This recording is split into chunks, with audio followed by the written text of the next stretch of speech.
Just so you know, when we kick it off, I kind of got a radio voice, you know, so I'm going to hype it up. I do a little something. Imagine as soon as Ammo claps his hands, I'm just like, hey, Charlie, welcome to the podcast. Well, I mean, even if your balls drop for your interview voice, that's one thing. But we made the jump real fast. Yeah, I wasn't ready for that.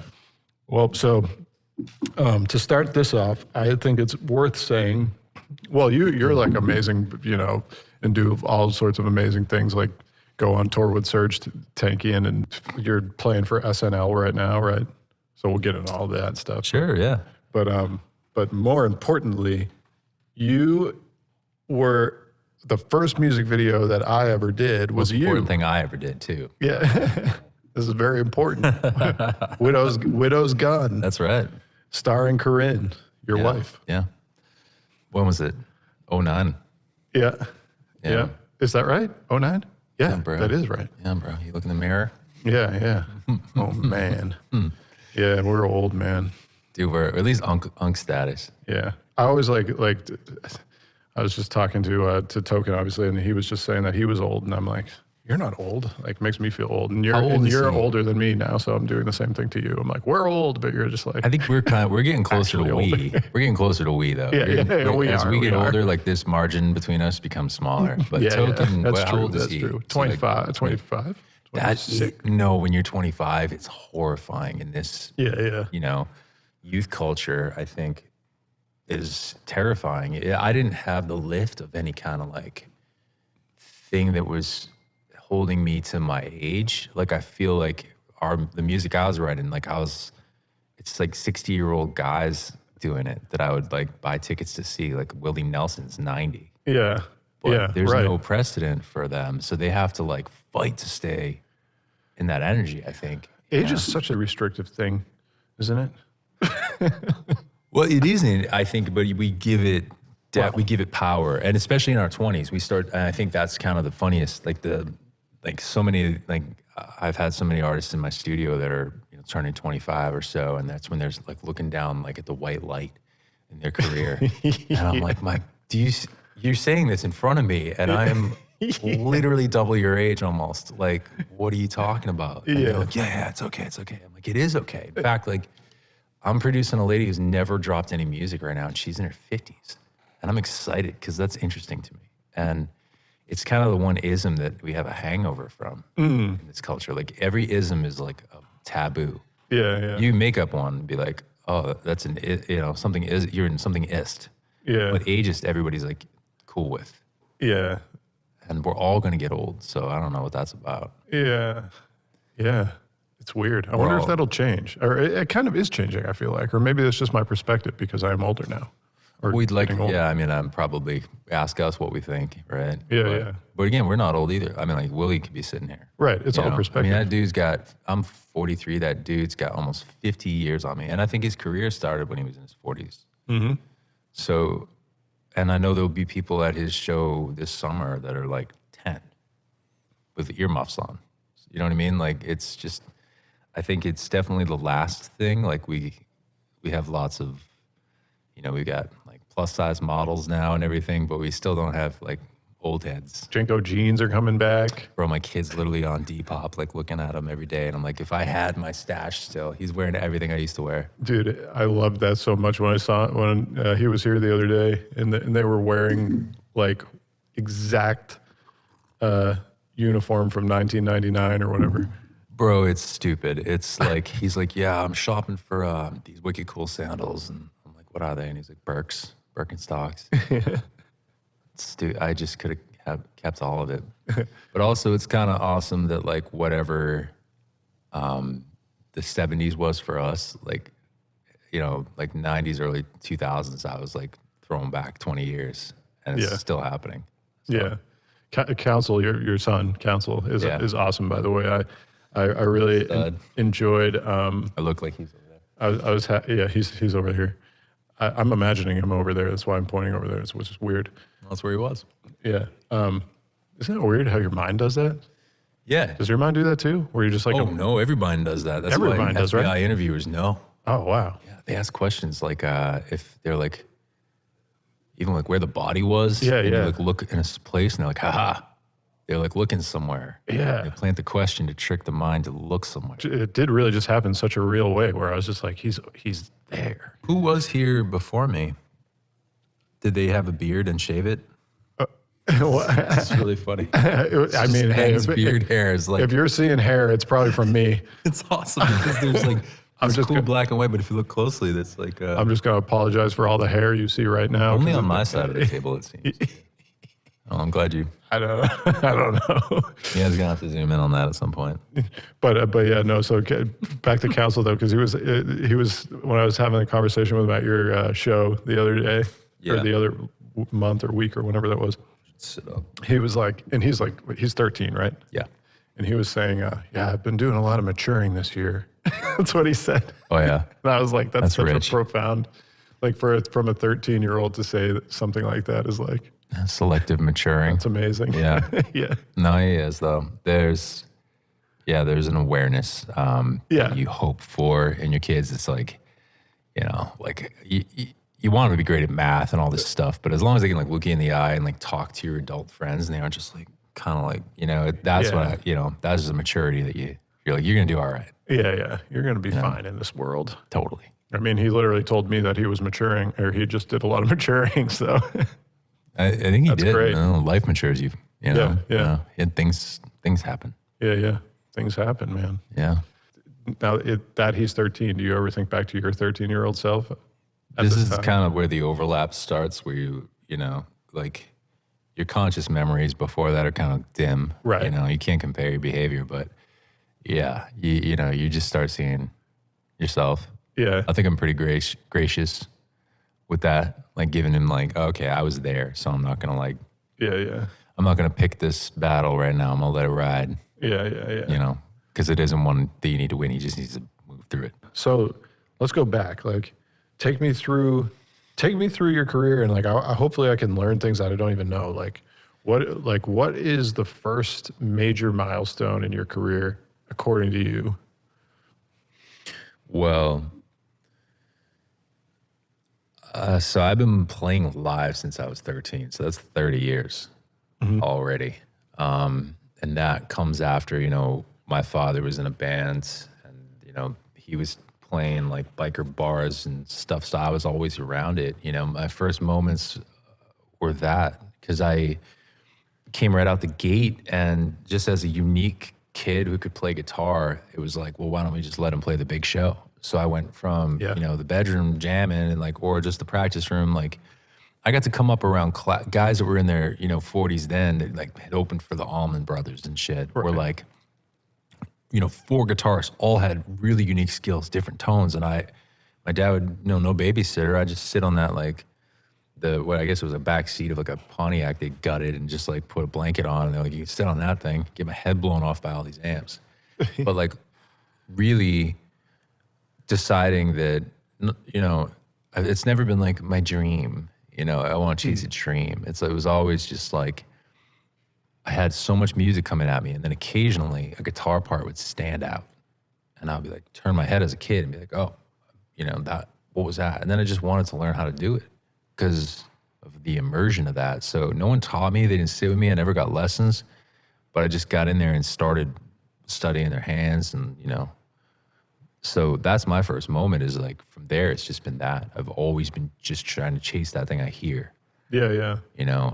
But it took me right to open. I mean, that age, I was opening for like kind of classic rock bands, like Yeah.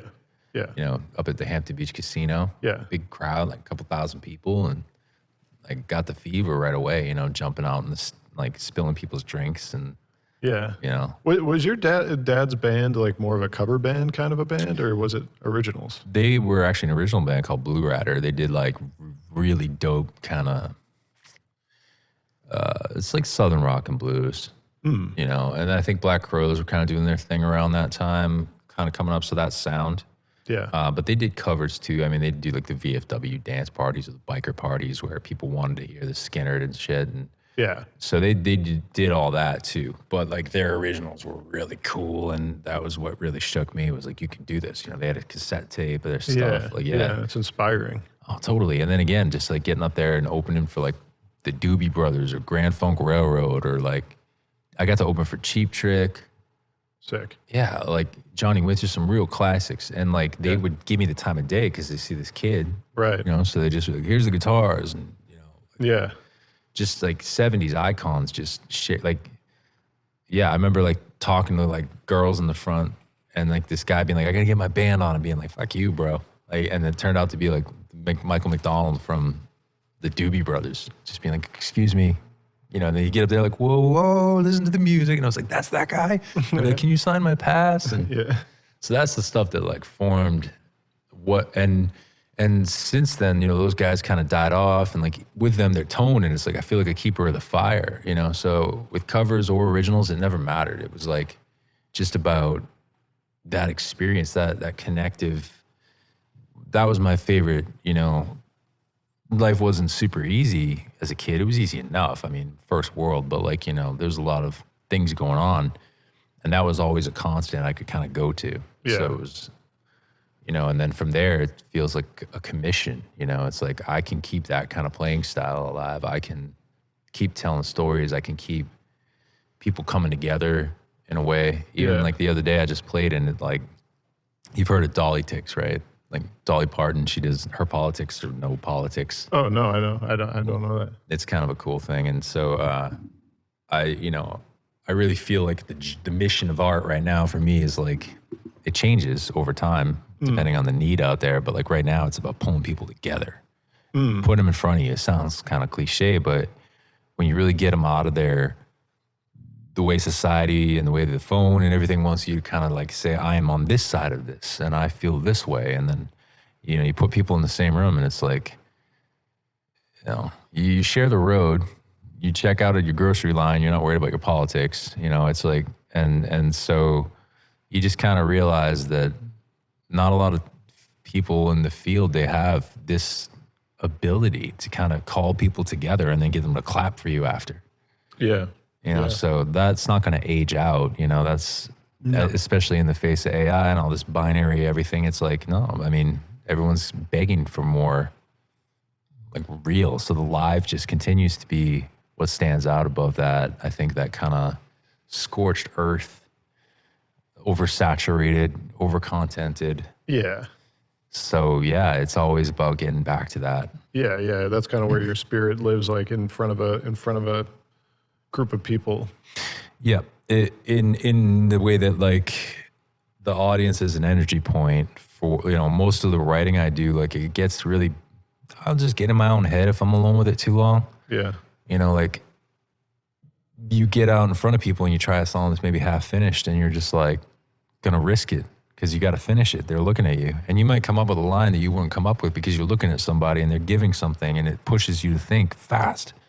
You know, and those breakthroughs only come with the exchange.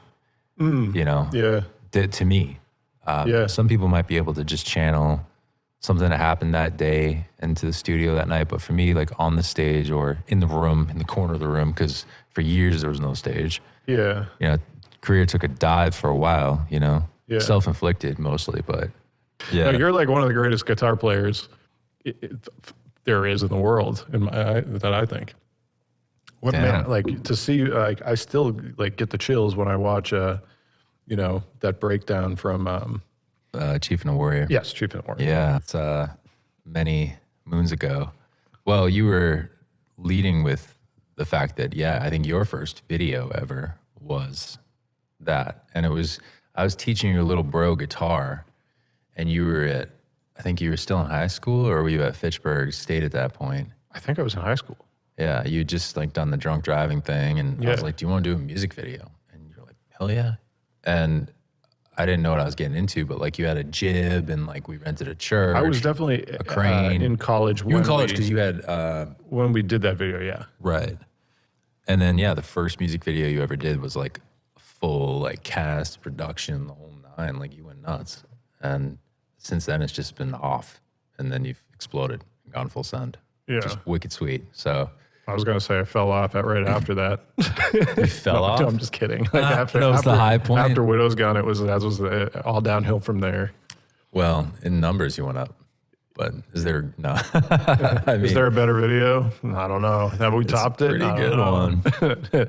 Yeah. No, I mean, there's Look it definitely, up. you know, I think we could both agree that like we probably, not only on the dated aspect of it, but like there's definitely things about it that, you know, it's like clearly a first video, you know, to some Oh, degree. sure. I mean, yeah. I mean, my probably like coupled with my like crippling self-awareness at the time or something, just all of it. But no, I think it still came across, and that's why you probably just kept doing it and crushing. And I mean, you know, some of it is just proximity, right? It's like you then at that point you were partnered up with musicians and around musicians and renting space, and some more music videos came. Then, but you were still doing, you know, I mean, you did Visionary, you did full length stuff. Yeah. Got some more in the chamber. Yeah. That's true. It's very exciting. You helped me a lot with that too, with Visionary, which is, Well, I like stepped in as like a random like sites and like location type yeah. and casting a little bit. Visionary, for people watching, is a feature film that I made when I was like 23, something like that, 22. Man, I was young, still in college. But yeah, no, you like hooked it up with all the locations. I feel like you just like randomly know so many weird locations around here. Yeah, I mean, because I was playing for just like my whole life around Yeah. driving through small towns and people's houses, you know, random houses I play or just whatever. You'd always know. Like you could be like, is there a mill with a view of a river? And I'd be like, yeah. Or they'd be like, is there a big house with a view of this? And can we cut their kitchen table in half tomorrow at 7 a.m. for a shoot? Or remember like the Hartness House? The Hartness House was one of the better locations of that movie, I thought. There was a strange, like, he seemed like he had been like a cultural attaché for Russia or a spy or something prior. Yeah. And he had a wife that didn't speak and looked like she might have been there by her own volition, or maybe she was Mail order bride situation. or just, her passport was being held. Yeah. But I know that when you went to this manor, it was in Springfield, Vermont. Yeah. And the owner Hartness had like a eccentric, you know, he had a bunch of money, and he had tunnels, and he had like a cool telescope. Yeah. So we stayed there, and you had to like, the owner was like, part of his historic license or something was he was trying to get as many people as he could to go and see this thing and like punch a ticket for this like museum, I guess for the tax credit, or I don't know how it worked, but it was down a long, dark concrete hallway through the basement. Yeah. And it was a bunker, and this strange man was like, you need to follow me now. Yeah. It's like, what And horror I don't movie am want I in? to. And we're going to go down there. And like all of us went in, and it was like, you just hear tweet, like drop of water and like echo and dark. And then eventually you come out, and there's this like beautiful turret and like one of the first like transmissions ever that like would click on the moon and like follow it. Like the gears would turn. Yeah. It was really cool. It was sick. Yeah. Yeah. I remember that like long stone creepy tunnel and being like, it was like probably 200 feet long, I want to say. And you're on one end of it. Yeah. You can whisper. And then on the other end of it, you could hear the person's whisper. It's terrifying. Yeah, it was like the sound traveling through that tunnel was like one of the more unique sound traveling experiences I've ever witnessed. I kind of want to record like music in that tunnel.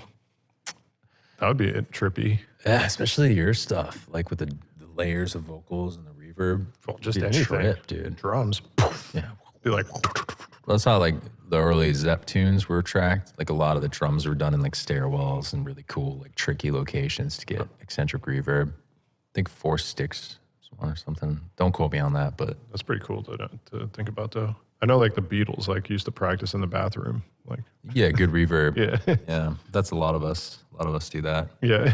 You were a And bathroom to get guy. away, yeah, to hide. Yeah. It's safe for a little bit, although not in my house. Pooping and playing the guitar at the same time. Got to multitask. Yeah. Yeah. Have you ever done that? No, I haven't had to. Actually, on stage, I've almost had to, but no.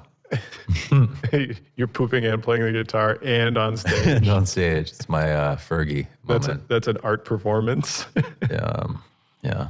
No, I give mean, it time. one of the things I love Willie about Nelson's probably done it.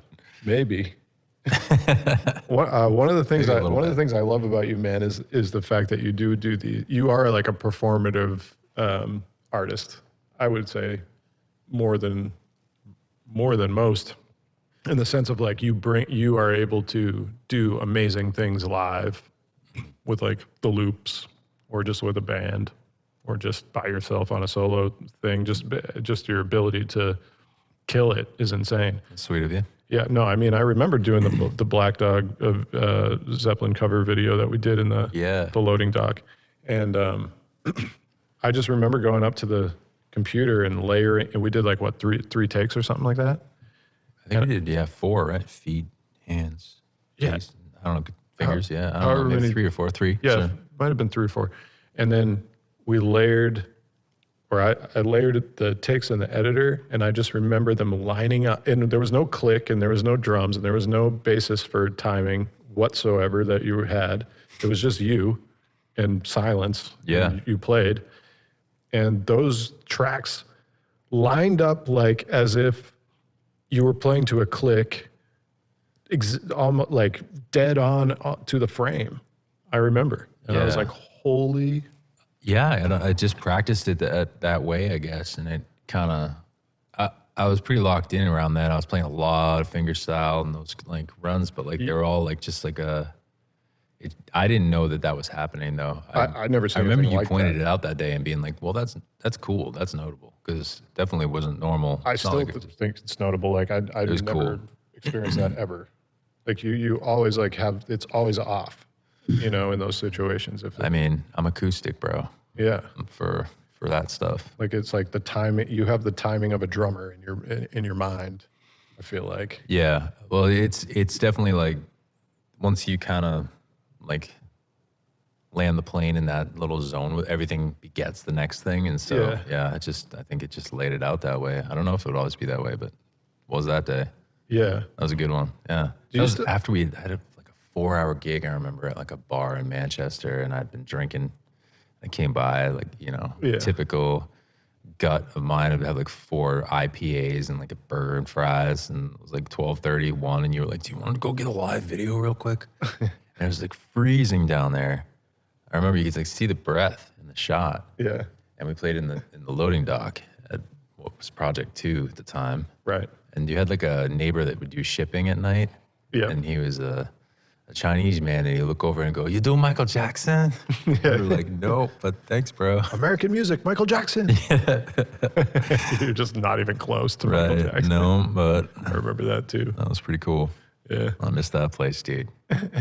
I missed that place too. It was magical. It was special. Had some great things happen there.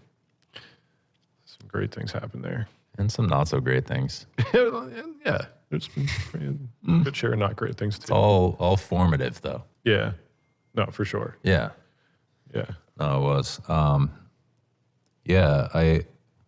mean, we shot, probably like 4 or 5 things down there live. And then we did the belly thing in front of the screen. That was cool. Oh, yeah. Put me underwater. Yep. Ocean. Yep. Or was it water? That whole period of time was very impromptu. You were always there. You were always working, relaxing, and people were always passing through. And it's an era you're still doing it. Yeah. It's just less manic, I suppose, more guided. Yeah. But that was really scrappy and awesome. And it was amazing for me because I'd have my studio. I'd be writing all day alone, kind of in my head. I'd go play a show, maybe snap out of it, and then I could pull up, and it was just like creatives were just going until 4 a.m. every single night. Yeah. And It's the dream, man. Oh, it was so awesome. Yeah. Studio life. Yeah. I love studio life. Well, you guys were it's definitely your life official. Yeah. Well, you're definitely someone who's like spent so much time in a studio. Oh, yeah. Because you have a studio. And Right. because, yeah. Yeah. So you're kind of like me. Like you essentially like in some form or fashion live inside of that world too.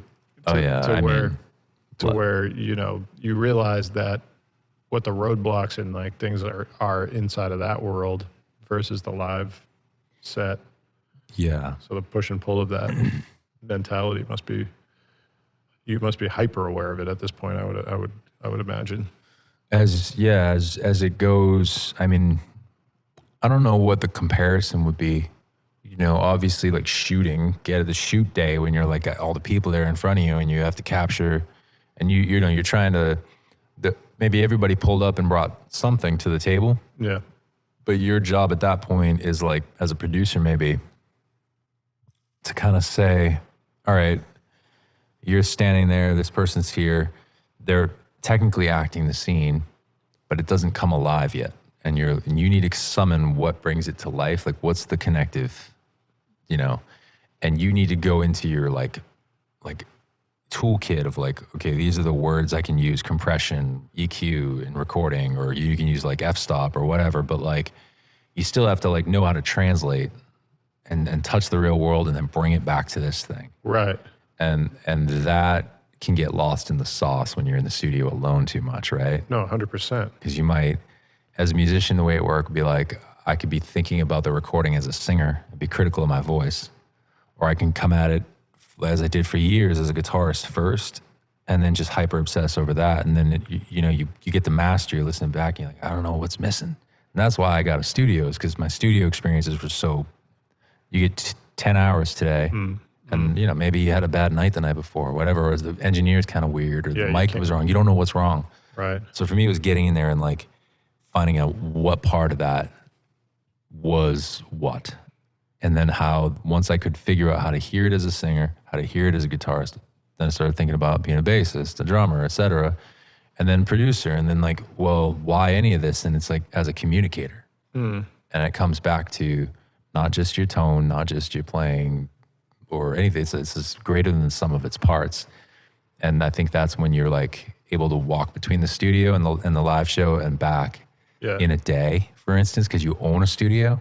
Yeah. That's when like it hits. Like, you've probably had days where you're like here grinding on something, it's not really clicking, and then like you step out and like maybe get some stimuli, you meet some people, you're out in downtown or something, and you come back and you're just like, boom. Yeah. Yeah. Inspiration always strikes when you're out in the real world. Like, oh yeah. It just does. Yeah. And you can kind of carry that like glow, that little spark home to the studio and like open it, and you can whir it up into something. And if it's going and you're good, it's flowing, that's a good. Yep. Trying to get it going out of nothing, you got to go back out. You got to be coming or going or something. You got to have some kind of movement. Yeah. I'm always trying to at least do nature walks, Nature walks? Yeah. I mean, it's good nature here. So I go outside all the time when the weather's good. Yeah. Helps a lot. The winter becomes scarier. I mean, generally, I think the last nature walk we had here, there was like helicopters everywhere because they were looking for someone who'd like escaped from the prison across the river or something. But it's funny you call it a nature walk though, because I just live in... You're living real nature? I live in the woods. Yeah. So any walk is a nature walk. Yeah. I'm a nature boy. Yeah. But you do ground out, you do reset, right? Like it's like a tree bath. No, for sure. No, it makes a difference. And there is actually a pretty decent conservation area right over here, by the way. I don't know if you know that. Oh, yeah. I'm not dissing your nature. I know. I'm just saying, No, there's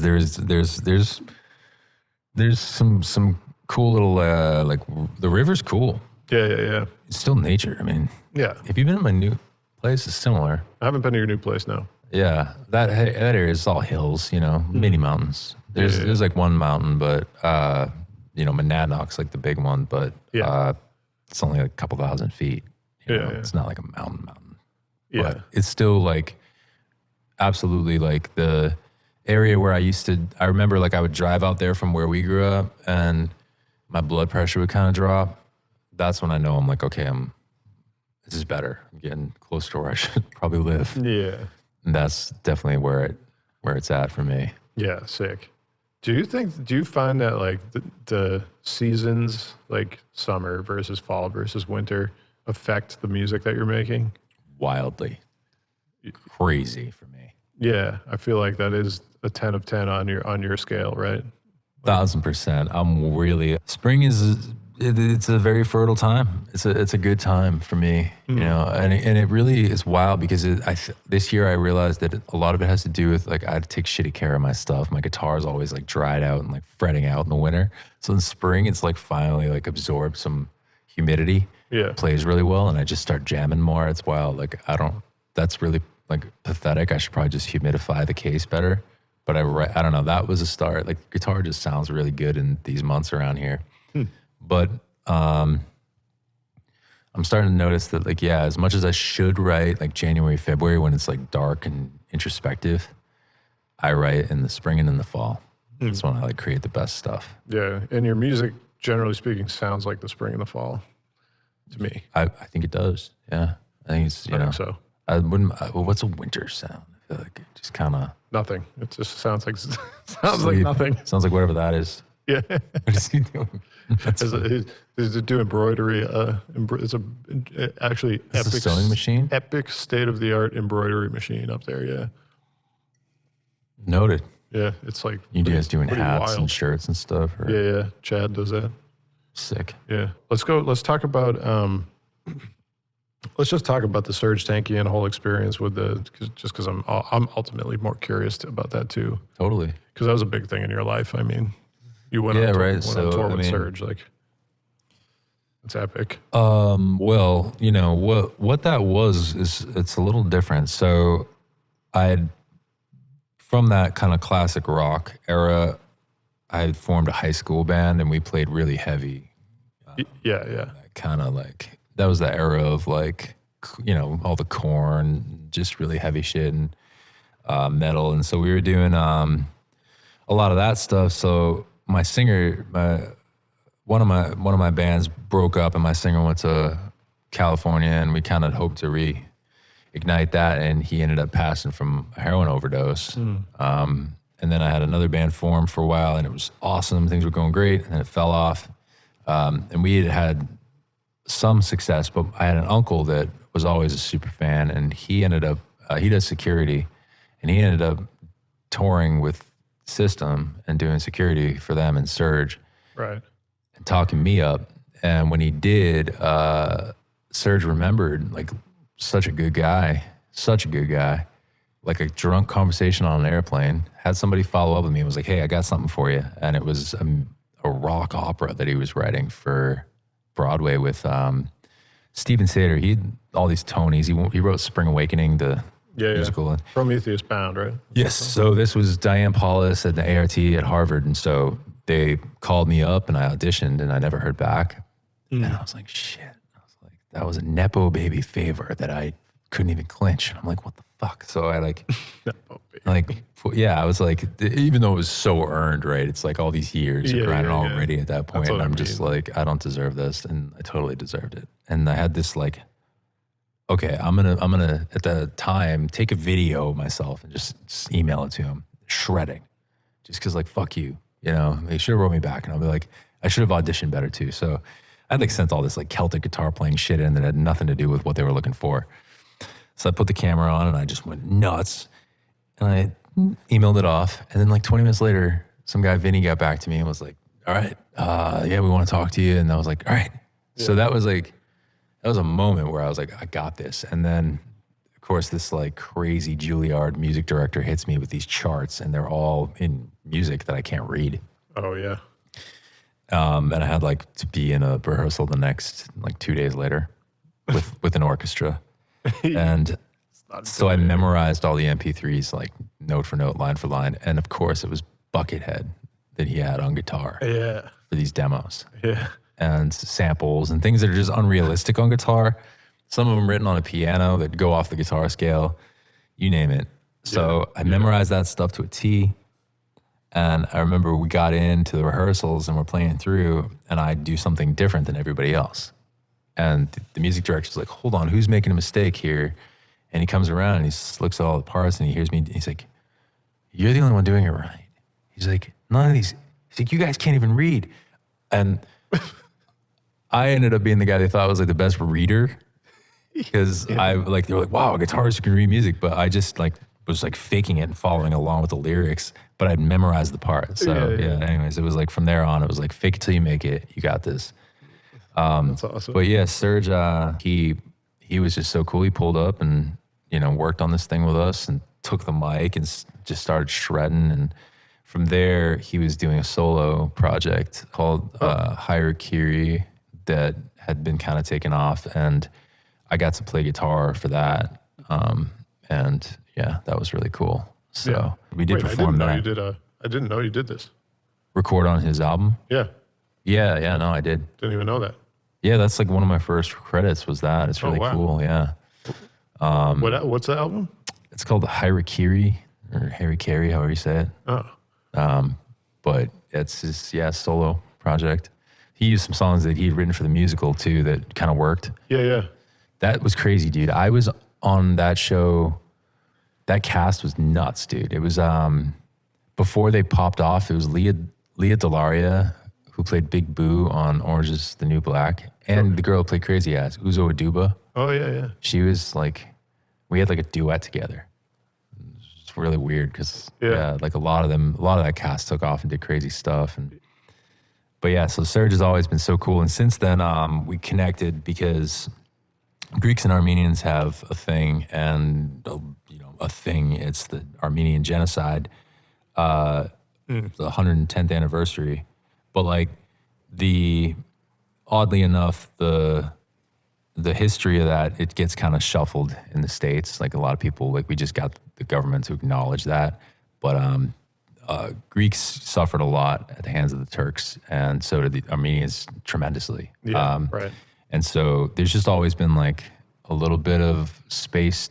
I think he was always sweeter because I was a Greek guy on the cast, but also just really cool to me and knew my uncle. But we connected because he was doing work in the Artsakh region, which is an area where they have a lot of aggression coming from Azerbaijan. It's really complicated, but I knew somebody at MIT that was doing a program with prosthetics, and I just texted him, and he hit me right back and put me in touch with like the Minister of Labor in Armenia. And suddenly I'm on a Zoom call with MIT and these people and trying to like interface, setting up a prosthetics lab there. Oh, wow. Yeah, and that guy moves fast and he answers every message and he's really stinking cool. And then like 2 weeks later, there's just like, you see these videos trending right now of System down in South America. I don't know if you've seen any of that. Yeah, I have. Some of the craziest live footage I've ever seen. Like the fires and stuff, right? Yeah, the best. He called me like from Argentina when my son was born to congratulate me, and they were like doing a show. Wow. Yeah, hit me up. I'm just like, dude doesn't miss a beat. Yeah, I don't know how he does it. I suck. Like I don't get back to people. My phone like ruins my life. Somehow he just does it. Well, I got to meet him because of you. You brought me to the System show That's that one right. time. Yeah. I forgot about that. And brought me backstage to meet him. And I just remembered thinking like, that guy is adorable. He's just like, really cool, man. So nice to meet you. like, oh, it's so nice. An adorable guy. Yeah. You're like crawling over the Deftones who just like got off stage, I think, pretty sure. Yeah. Yeah. That was cool. I forgot about that. Yeah, it was sick. Yeah. That was sick, man. Yeah. I agree. Put the I was mic thinking down. That too. Don't block his Dude, my face. face is hungover and tired. I'm such an audio guy. I'm just like, I need to be right here. Yeah. So this is my camera. How you doing? Yeah. All right. Should I sit? I'm like this. I'm like, no, you're good. No, you don't. Bro, I'm always working on telling Ben about just standing up straight. Your posture, bro. That's true. Actually, and you are the one person that like every time I'm around you, you're like, get your shoulders back. I'm like, oh. Well, I mean, you're a big, beautiful man, and you're just like you come off the computer and you're like looking at me like this. Oh man, it's the worst thing ever, man. Just being tied down to the computer all the time. I just don't. Gosh, how do you avoid it? It's like hard. There's things you can do, obviously. Glasses. I feel like a monitor that you could just project from wherever your head turned would be cool. Yeah. And you could just work. I don't know. I don't know why it's like this, but we just end up there. Yeah, it just is what happens. I'm trying to work on my core. You look all right. Don't become self-conscious. You look great. You look better than I do. You're sitting up. I'm just like. Well, it's not even for me about what I look like. It's more about what I feel like. Totally. You know what I mean? Just saying. Yeah, it's just all about what I feel like. You know, for me, you know, behind the camera or whatever guy. Yeah. I guess right now I'm in front of the camera, but not, you know. You look good. Yeah. You got these set up in the right. You can't tell if you're slouching. Yeah. Thank you, Charlie. Yeah. But yeah, man, we met so long ago, and you were giving my brother guitar lessons. That's how we met. Mm-hmm. You were a friend of my, my mom was the one. Your mom worked, well, no, your mom was friends with my aunt who worked in the salon. Yep. Serenity. Yep. That's right. All the ties, man. Tingsboro ties. Well, I think around here, everyone's connected by a hairdresser somehow. Like, That's probably true. or like a bouncer, a hairdresser, or I don't know. Yeah, it's seems like what everybody did down there. Like, I guess it's just because my stepmother did all that stuff, so I just knew all the hairdressers. Girl's named Tiffany. Yeah. Where were you going with that? I was just really trying to shout my mom out, I guess, really. Shout out Janie. Janie's chocolate chip cookies. You know, just because she's the best. She deserves a shout out. Always. Yeah. Janie, I mean, there's some, the story that I heard through the wire about her defending the house from an intruder. Oh, yeah. Is pretty savage. Yeah. I think, as far as I understand, she came home and someone was in the house and like somewhere like on the second floor. Like I think some guy was in the. I wasn't there when this happened, but I think he was in the basement, like going through the tools or something. Yeah, and she was like, "You need to get the fuck out." Yes, yeah. Anything could happen. She just yelled at him. Anything could happen, but dude, Janie Bear, dude, no, I would have ran. That is a great story. That's like, I mean, that's a scene. That is a scene. Yeah. A woman comes home and just goes, "Get the fuck out of here." And the guy goes, "Okay, excuse me," and runs out. That's awesome. Yeah, just ran away. Yeah. And then Nashua's finest had to go. Yeah. Go find him. Yeah, it's pretty awesome, man. No. I wish I could have been a fly on the wall for that. I mean, I'm sure you saw that savage at some point as a kid. I mean, You might have brought it out every once or twice. yeah, I mean, you know, I wasn't perfect. Yeah, you probably evoked that. In like, she developed that responding to you. Yeah, I ran away from her at least a couple of times, maybe. With your hunchback. Yeah. Well, not at that time. No. That came in the later years, over time. I know. We're going to undo this bad work we've done. Yeah, I've been working at it. I think I'm pretty good, actually. I think I've been doing better doing this thing. Trying to do some push-ups. You know, Air push-ups, air ups. Yeah, keeping it together. Yeah, I do all my push-ups standing up, but it still counts. I do my push-ups standing up. That sounds like a porn movie. Maybe it is. Maybe it is. What if it is? You ever do a push-up standing up? Oh, man. Yeah. Then I guess, yeah, this is less podcast, more just interesting for me is like the timeline here. So now we're caught up to this, and then that's about when you were, wait a minute, so where were we at? Yeah, you started getting into a lot more like rap videos. Yeah, not even really necessarily by choice, just kind of by proxy. Yeah. Which is interesting. Which is most of how these things happen. It's like Yeah. outlier situation that ended up cultivating something that, Yeah. but you've stayed like limber in that you're still making all different stuff, which is dope. But like you got to run when you see a seam. Yeah, I think there's just a lot of rappers. And that at that time, and like at the time of the videos too, it was like, because there's like less of a push, it seems right now for videos, or is it coming? Feels like it dipped and then it came back or something. Yeah, I don't know. Do you feel that way, or? Like in terms of just music videos? Well, I just feel like at the time it was like YouTube was almost more important than the single. It was like how the video. Yeah, yeah. It's obviously more nowadays about like, social media posting and actual like personality. Like people want to just know you, as an artist. I think now, like fans want to have the behind the scenes experience of the artist now, more than just see the music. I mean, maybe that was always the case. There was just not as easy as a way to do it for people. Yeah, well, it seems like maybe there was this residual, right? We had MTV, and then like all of a sudden the music video kind of moves to YouTube, but it stays like a medium where it's, you know, you write a song that you conceptualize a video for as you're writing it so that it becomes like a visual piece. Yep. Which is such a cool like sliver of performing arts kind of fighting its way back to the surface for a while.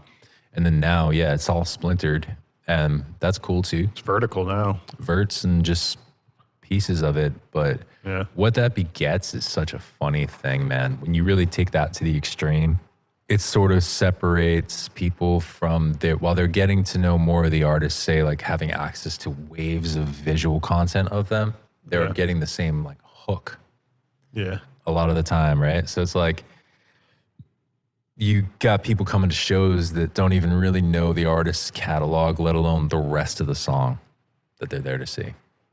So there's guys out there doing like TikTok, like I think of like Warren Ziders is a good example. It's like the dude that during the pandemic just started doing TikToks and videos, right? Mm-hmm. You go to like at one of his shows, like you'll see a crowd like just get up in the middle of the song because they know the hook and they're just chilling, waiting for that one spot. So I don't know that it's like the best outcome necessarily Yeah. for the exchange, you know, for the music. Yeah. It just, you mean for the live? Well, I just mean like, you know, when you made a music video front to back, people used at least stay with the song. So they had the verse, the chorus, the whole nine. Now they're just getting like the hook every day for 40 days of that release cycle. And they're not even listening to the rest of it. They just kind of like dig the hook, maybe repost it. And next thing you know, he's coming around, they buy a ticket. They actually don't know anything. Yeah. Yeah. That's, well, in the furthest reaches of that outcome, like that has, that can happen in that case. Yeah. You know? No, it is crazy to think about that. It's just like you know, everybody always says like people's attention spans are getting shorter and shorter and shorter. And I think, you know, to some degree they are, including my own, like just scrolling on a phone all the time. Yeah. I mean, well, it's just, what did they say? You're processing more information like than someone did in their life 200 years ago. Yeah. And I mean, my kid won't watch, like he showed me like people will watch videos where in the same video, there's a frame of somebody like unpacking a package. So it's more entertaining, or there's like a texture happening. Yeah. Yeah. You know, I definitely don't sit here and be like, oh, they can't pay attention anymore. It's like, I think the brain's just doing really cool stuff right now. The brain has just evolved. Totally. And as artists, it's like, let's go. Let's play around with that. Like, just because we were very linear before, you know, you used to listen to the news as one person, or like you had a lecturer in college, and now it's just like, okay, we're going to do 4 people arguing at once about a subject on TV while there's a ticker going by with this, and you're on your phone over here and you're listening to music. I love that perspective actually a lot. Well, you know, we're forced to kind of fractal out, and yeah, like we're getting much more like veneer, kind of surface level takeaways. So I think kids are better at just picking out what's important and then going, okay, the rest of this is noise. Yeah. And or, you know, for ADHD or something, being able to multitask, you know, being able to fidget like I'm doing, you know, I'm like, I'm in like more ADD as I get older, and I'm learning too that that's something to do with being a workaholic. Like your brain becomes less able to focus. So But is that because you're getting older or in workaholic, or is that because technology is just becoming what it is? Yeah, it's everything. It's all of it. And it's not, I don't know, like getting older. I'm not aging into ADD, I don't think. That's probably a different cognitive decline.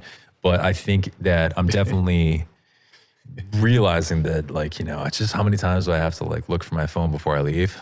It's getting worse. And I'm finding it in the weirdest places. In the fridge, on the cupboards. See, that's one thing I've always been really good at, is I always put my phone in the same place, or I have like a select few places that I'm just like, let's go, it's there, and then I stick to that. I wish. Same with my wallet. That's amazing. Never lost my wallet. That's amazing. Or my phone. Well, I've never lost. You just said it, so. Yeah, so I'm going to lose it tomorrow. Good luck with that. Yes, spectacles, testicles, wallet, and watch. My wallet's just gone right now. Yeah, you just lost it. I just stole it. Magician. But to the point of like, you know, where it's going, it doesn't have to be doom and gloom. Even the AI thing, it's everything. It's just roll. Like, who knows? Yeah. I'm an optimist about that stuff. I think it's just expanding, right? So it's like, you know, it's kind of like what we're used to isn't enough anymore. It just needs to be more. But it's able to be more because the tools are there for us to generate more. Yeah. To a degree. Yeah. No, I agree. So in other words, you're saying like with AI, you can accomplish more. Is that what you're saying? Yeah. You can generate anything for infinite, productivity of. Yeah. And It's an interesting balance, man. I've been talking about this with people lately a lot, actually. Like, just like, it's everything right now. how do you even do a release? Like just breaking down a release, like a single release, like a song. Because you have your song, you want people to hear your song. Traditionally, you would make a music video, you would have one master of that song, and that would be it. Right. And then you point people to that. Nowadays, currently, at this time, you have maybe that, but you also have shorts and, other versions and, broken down versions, and then only the hook that has this video to it. And then, right. all different, whole variety of assets, deliverables. And it's still like clusters though. Like it's kind of like organized. It's almost like it's just using the whole buffalo. So it's like if you have an idea that becomes a song, say we're talking about music videos, and you make a video, and you make a full length, and you've completed the song, you've completed a visual, and you want to communicate that now. Like very few people are just like taking the time to sit down and go and find that. So yeah, you want to fractal it out and send it to all these different places. It's like you see a rocket taking off, and like you see like for some reason I feel like I've seen like paint chips chipping off the side or something is like a common. But like the song is the rocket, and like the content is the stuff that chips off. It's like the empty fuel tanks. It's like you let that stuff fall off, but you don't do it for that. Like you do, and some people you can make it, but that's the beautiful thing right now is like you can make that your medium. You can say like, no, I just make content, or I just make. But for me, it's a byproduct, not an end goal. Yeah. Like you're focused on the art. And I mean, here's the real conversation, right? Which is like, what is the barrier between your personal value as an artist and the views, right? Yeah. Well, so. Because people really, in this day and age, put so much value on the view count. When I would like to say that has nothing to do with your personal value. Like the view count has nothing to do with your value, in my opinion. I believe that fully. Like I don't think that matters. Right. Well, and when I get around like writers who have, diamond records, and they're like, check this out. And they send me a YouTube that has 200 views of a recorded, finished piece of work that they did that they're very proud of. That only has 200 views, but they're a diamond artist. They're impervious at that point. There is a nexus you can get to, but for a real long time, there's a reason why this view thing is included, because it just tugs at your lizard brain. You're just like, that's accomplishment. Who knows if they're fucking real? The dead internet theory and all that. But like most of the internet is just like bots and repeats and more and more every farms. day. Yeah. So this idea that like, your numbers are, what the hell are they even, right? It's what like, even are they? And that brings up like a whole other thing that we won't get into right now. But like the idea of like, when is enough and all that. But like what you asked was art. Like where is the break for you between like where you validate it and say like this is good versus like equating it against numbers? I think those are both goals. I mean, numbers mean like you might be able to afford to keep doing this, or maybe you're not wrong and not crazy. Being able to see it is new to some extent, unless you like had audiences at your shows and you could say like, look at that. But like, you know, with anything, it's just moderation and self-care and just like perspective and like getting out and not like losing your mind, chasing those things. Suppose it's the balance of everything.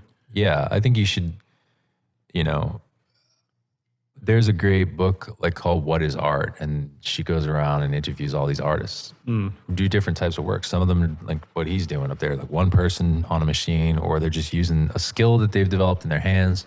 Then you get someone who has an idea and they just shoot it off to somebody like an intern and they like print a 3D thing of this and sell it. They're all artists, you know? I mean, they're seeing their thing through differently. I don't think that like it has to be painstakingly solo or hugely collaborative or any of the above. Right. And, you know, your outcomes, like, but if you're making content, I think you suck if your numbers suck. That's why it shouldn't be an end goal. If that's your whole point. Right. Yeah. Which is, you know, so, you know, I guess like, you're right. It depends on what you're doing. It depends on where your heart's into. Right. Now imagine if I just wrote music back in like the 70s, right? But instead of writing songs and making albums, I just made content. And so I could have audience members. And it was just content that the goal was to show how many people showed up. Seems weird. Right. And it's like, and so like when you're writing for the reader, it's not going to be a good book. You know, you want an author to take you somewhere. The audience didn't know, was that interview was like Oasis or something. I think it was like one of those guys, one of those angry brothers. And he's like, they didn't know they needed Jimi Hendrix. And they didn't, you know? But like, that's what we're in a very dark time, I think, collectively, as we sort of regurgitate what works. Yeah. It's a very echo chambery, safe. You have a lot of these figureheads that might have taken a risk, like a pioneer musically, and then quickly they become like the figurehead of like a sort of like weird, invisible snake that's eating its tail. And it's all of these people making like type beats, or, you know, Zach Bryan type this or whatever type that. So as soon as something starts working, that person has a mission to kind of stay on that because it's working for them. Right. And then the industry wants them to do that. And then it wants to put all these things like it behind it. And so as content and art go out and we allow that concept of like how it's perceived or how many views or likes it gets to influence it back, it quickly becomes self-aware. And I think that's the hang up for me. So artistically for me, my mission is constantly to kind of tune into that muse. Like I'm a musician, so that means technician of muse. Yeah. Right? So my best work would be if I get the fuck out of the way, I tune in and I let it move through me. You know, if I'm a vessel, I'm an empty wineskin, then that audience can... Did you say empty wineskin? Wineskin, yeah, it's a biblical term. Like in the like old biblical scripture, they'd be like, I don't want to quote this wrong, but like... Did you quote the Bible wrong again? It's this idea that if your cup is full, you can't be filled up, right? Okay. So if I come in here and I'm not willing to receive, then, right? And likewise, if I have the ability to tune in and get some inspiration, if when I get it, I try to just sort of shape it so that instead of the audience getting to that thing, I'm trying to get them to look at me. And that would be where you would fumble. And like, if you were making a video and you're like, I should put myself in this, you know what I mean? Or if you're like, guys, I'm in another video and the video's like down here and you're just talking. It's like, it's about the art and you're trying to get people to it. Yeah. And so getting out of the way is really important. And I think the numbers thing, I think again, it's like you're writing your own legacy before you die. You know, you're writing your own epitaph. It's like you're trying to construct who you are before you even lived it. Tell them you lived it before you lived it. Yeah. And then you go, you know, and that's a nasty place for the psyche. Yeah. So it really is about emptying out and letting it move. You seen that Mike Tyson interview with the little girl there? Have you seen that? Hard in the paint. Yeah. You know what I'm talking about? Yeah. Where he's just like, legacy, that's not a word that I care about.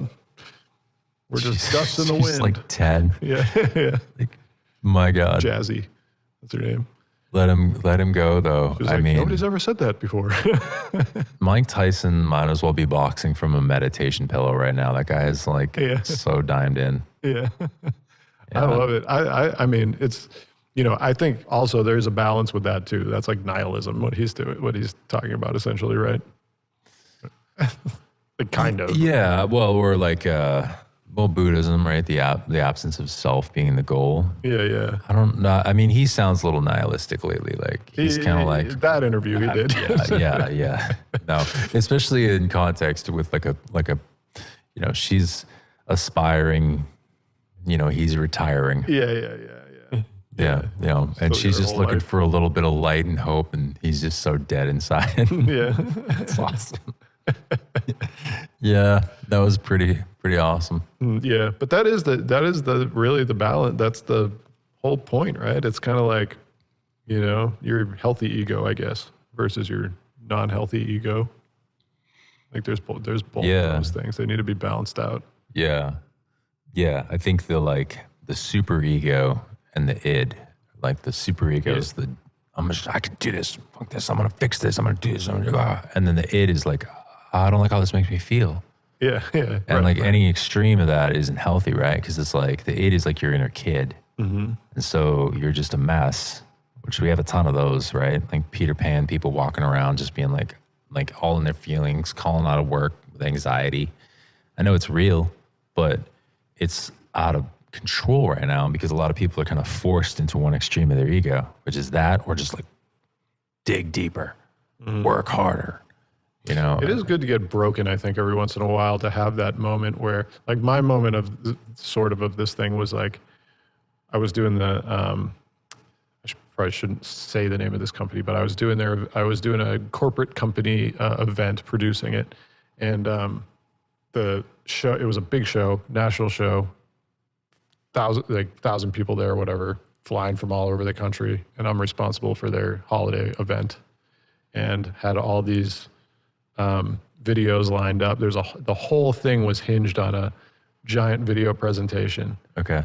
And it was like an hour before the show or whatever, and it was still rendering like out of Final Cut. Like it wasn't gonna make it. And the show I was like at a point where I was like, I'm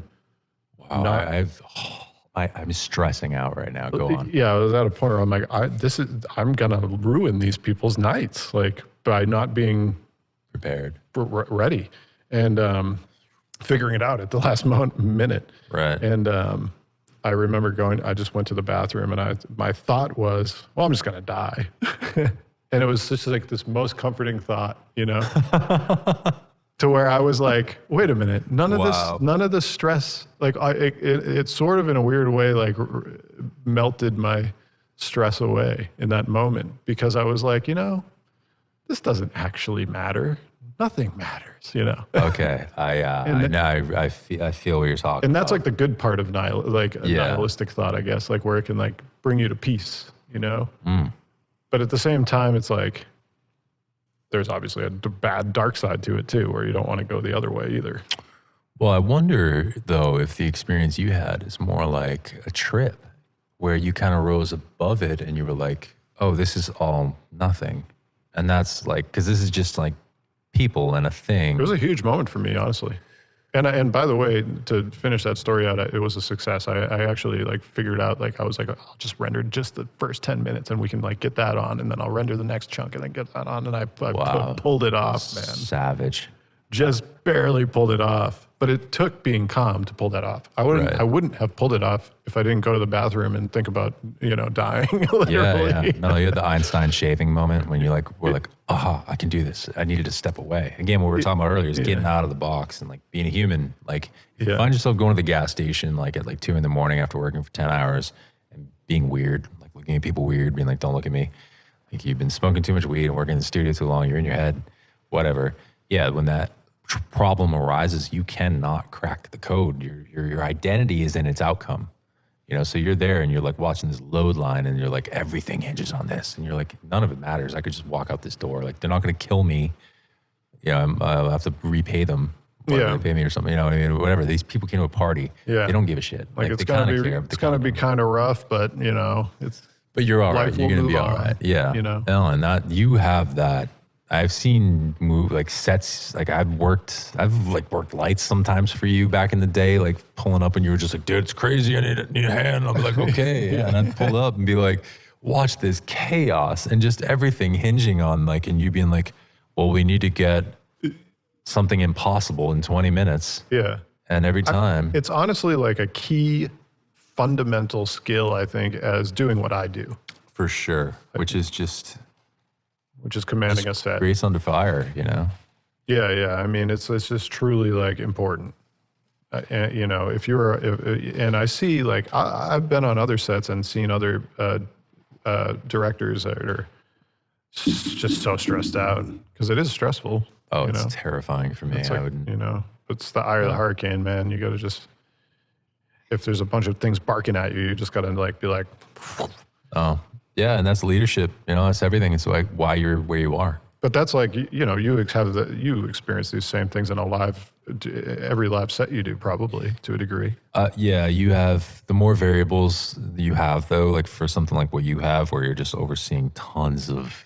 Like I've got a band I might have to watch, and you know, it certainly has its moments, though. You know, Yeah. without a doubt. I mean, you know, similar. you come out and it's like, you know, there's all these people looking at you, and you're supposed to say these words. Suddenly, like you have that moment, like you were in the bathroom, where you're like, it's like the most important thing. You've been working so hard to get to this. It's the biggest show you've ever had, and you step out, and you're kind of like, I'm hungry.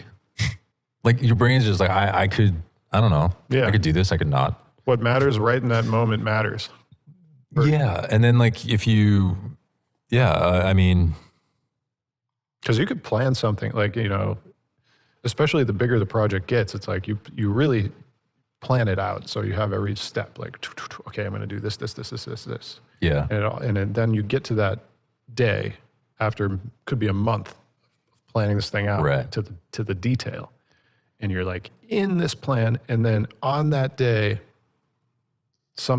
somebody doesn't show up or something, you know, Always. whatever it Yeah. is. And then all of a sudden, you know, you're like, well, I have to change a third of this plan Yeah. right now Yeah. in this moment and figure it all out in 20 minutes. What I've been thinking about all month, rearranging it and then execute it a different way. And to be Yeah. able to do that with sort of like that's definitely a skill, I think. That Yeah, if your ego's not in a good place, then it will be a woe is me. You might tip towards the kind of like victim mentality. I planned this whole thing. yeah, oh yeah. Now it's Can't not do going the way, you know. Can't do Or you can tip the other way where you're kind of like, well, I don't know. I don't know how to articulate that, but I know that, yeah, it's having a healthy response. And, you know, part of the dance of that is the performance. And that is why there is a result. And that is why if it's the trial of the art that you're making is the real world that is challenging and difficult and unpredictable, Yeah. then it mirrors that life for people and they do relate. Yeah. So, you know, if it was in that's why so much of the stuff that kind of comes from the top down, you know, like I don't know that anybody's really like, oh, I'm so moved by that video from the weekend. Maybe they are, but like, it just seems like that's created with that infinite budget and like less of that. Like for me, it's like the come up, like how did you get this thing that competes with that from where you were? Well, that's usually I mean, that's like kind of like what you're talking about is like you have an authentic period of being an artist and then you sell out. Right? Oh yeah. I mean, that's such a tough, you know, like. That's what fans would equate it to, selling out, right? Right. Yeah. I mean, it's just that it's hard when you're anonymous and you're broke-ish, then you're like everybody. And what you're saying is so from there, you know? And then when you're just like Bruce Springsteen being like, well, who cares? Yeah. You're so rich. You're almost a billionaire. Like, it's neat, it's you, but like, it's not really like you can speak for the working man right now or whatever. So yeah, sell out or just get leveled up into a point where you're just kind of like not really grounded, the same way.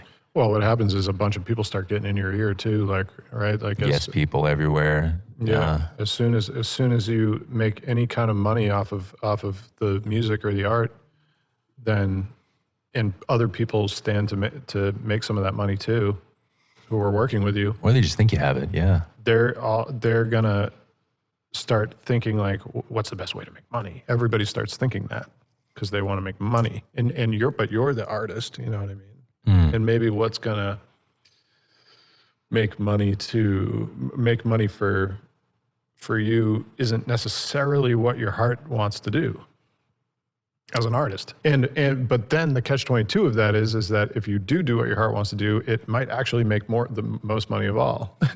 Well, and you really have to trust yourself. Yeah. Yeah. Yeah. Or just why you're doing what you're doing, and you can survive that. I think the only thing that's really a bummer right now is that there's another one, and I think it's like the kind of the clout thing that like, you know, a lot of the guys you work with, like, you know, they might have big budgets, or they might have had big budgets, and they might be going through periods of time where they don't, but their clout is still there, right? Or like, and so the expectation is like you're going to deliver on the level of a budget, or like people, like you were saying, people want things, people want outcomes, and they want outcomes not just monetarily now, they want them by proxy. And everyone's doing this kind of 5D chess thing, and then you don't know what they want when they come to you, and because there's so many different ways I think that people can leverage association now that they used to not really. You know, apart from knowing a guy even 15, 20 years ago, I couldn't really like get close, get a picture, reposts, you know, all that crap. You know what's interesting about that is I think that's going to go away as AI becomes more, like I think AI is going to kill that a little bit. Takes a little bit of the luster out of it because they could quickly put Donald Trump here in an AI. Yeah, because I could just make a picture of me with any celebrity right now and make it look real and pretend that it's real. We should do that. People are doing it. We should just do that, right? We should just do that. What are we doing? I don't need to do that. No, you actually have real photos. You don't. But now it's like, oh, are my real photos even worth anything anymore? I think they are. I mean, there's always is my clout worth anything anymore? Your clout's inflating, man. It's just you though. Your aura. Well, thank you. Likewise, Charlie. you got the best aura around, man. I think. That's saying something. I mean, I haven't been in Korea with you yet, but that looks pretty horrific. I don't know what's going on over there. Korea's amazing. Looks really cool. Yeah, Korea is amazing. What a weird detour for you. Just. I'll tell you, man, you know, and not to like knock here set stuff, but like, you know, if you get to a midnight on a shoot and people are going, and you're going overtime around here, people are going to start being like, oh, I'm tired. Like, you know, like, when are we going to wrap? You know, not caring. I've never been on a more like, everybody's just so happy and stoked the whole time, even though you're going late. Yeah. Than Korea. I mean, those people are. I mean, we're like that. You and I would work. Right. Like, I'm like yes. that. You're like that. Some people. You'd be like, a lot of people are like that. Yeah. I have half a meatball sub from Market Basket from 3 days ago, but we can split that and keep going. And Yeah, like, yeah. all right, yeah. And any like, you know, artist or director or like person who's kind of like in the middle center of the project is going to be like that for the most part. But like, it's like the people doing the labor and stuff like that's that are even just like, yeah, like to the point where it's like this is amazing. Dumbo or the happy-hearted roustabouts are all just like throwing their pay away and happily like running the circus to see the joy on the children's. Do you think maybe is there any part of that though that's just like I'm not in a prison or like a school? Like I feel like I've watched videos on like Korean schooling where they just have such disciplined, like regimented situations that when you achieve something, that's the goal. Like, so it's much more of like a cult. Like it seems to me like striving and excellence are definitely like pretty core principles of parenting and like all the way the kids go. So to get to a point where you're keenly aware that like your small country has contributed to the global artistic conversation, the cultural conversation, more than any other country in the world of that size. Yeah. And is standing on its own and about to make more that's proven to be going crazy, I would be happy too. You know what I mean? I don't know. I think it's pretty cool. Yeah, I mean, hey, I think it's amazing. I was like, that was like my favorite thing ever. It's just being looking over and seeing people happily working and doing it, and not having to be like, hey, I know it sucks, but can we move this thing over? And it's like, no, it already was happening, because they're just excited. So much gosh. of human history is just repeating itself, man. And like, you're in a late stage empire here. You know what I mean? Like, historically, we've got That's so timelines that make sense, and like laziness is an epidemic. And It's so true. And so you're not going to find that crop if they've been, made comfortable 6 ways from Sunday. They've self-medicated 5 different times throughout the day. I mean, crying out loud. I watch TV with my kid and I pay for like stupid Hulu, and I still get ads for some reason, and they're all pharmaceutical. And it's just like, I don't think if you go to Korea, like the kids are just watching like crappy CGI and like pharma ads. And like, No, I don't think so it's a pretty different come up. So yeah, when they're working right now, there's hope, I think. Yeah. Yeah, But that's an interesting point, man. The late stage empire. I mean, if you look at where we are in time, it's like, for Rome, for the Athenians, you've got, was it like bread and circus and Nero? So like, it was like entertain them. Like just give them violence, give them more violence. We found a way to kind of sanitize it by like making it fake on TV. Yeah. But trust me, people would be watching lions eat Christians right now if they could, I mean, and I think it's just, again, just human nature at this point. It starts to, at least with this type of, what's the word? Excess. Yeah. Still find itself wanting. Yeah. Yeah. I've been doing a lot of work recently to just really be grateful for everything, like just really, no matter what, even pain, like even the bad things, like just being like, I'm alive and this is amazing. Yeah, it is. Water and air. It is. Like, it is. Just to be grateful for those things. It's beautiful, to think like that, I think, as opposed to not, because you do get caught up really like feeling like everything's wrong and everything's bad and things hurt and whatever. But like, it's just as easy to be like, I'm grateful for this, I'm grateful for. You're a uniquely optimistic person in terms of like friends of mine that I've spent time with who like can consistently like find something good. Yeah. And well, there's a lot of bad things happening, but I'm grateful for them. That's the thing, Right. Well, that's definitely like another level of the Jedi where you're able to have gratitude for the good and the bad, and for sure as a creator that you realize the importance of that. That's the biggest thing. It's like in Nashville when we like write, everybody wants to get or co-write with the guy who's going through a divorce. Yeah. It's like, we're going to get a good song out of this one, Yeah.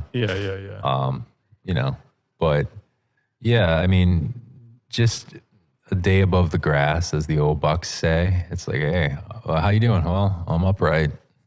I'm here. Yeah. And I'm grateful. I don't give us this day. It's all good. And yeah, a little bit of suffering. It's just going to come. It's going to come. It's going to, at the end of your life, it's going to come crazy, right? Like, always. I mean, especially. So it's so much easier for us too. I mean, think of how a deer in the woods dies typically. Ugh. You think he just like lays down in a paddock and is like, No, it's horrible, right?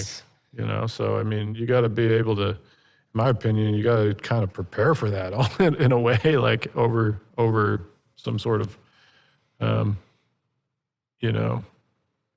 within balance, obviously. I think it's really just about, they got those like week calendars or like where you like see how many months you have in 80 years or how many weeks, and you're just like, holy shit, I'm already through like most of those or something. Yeah. Even in your 20s, you're kind of like, whoa. Yeah. But like, for me, like having a kid too is really like, just try, how do you demonstrate that, you know, when you're really on your back, that you can have some kind of poise and, you know, stay okay, because that could happen to them. And it could be worse. Yeah. They could be in a place you never see. That's terrifying. Right. You know?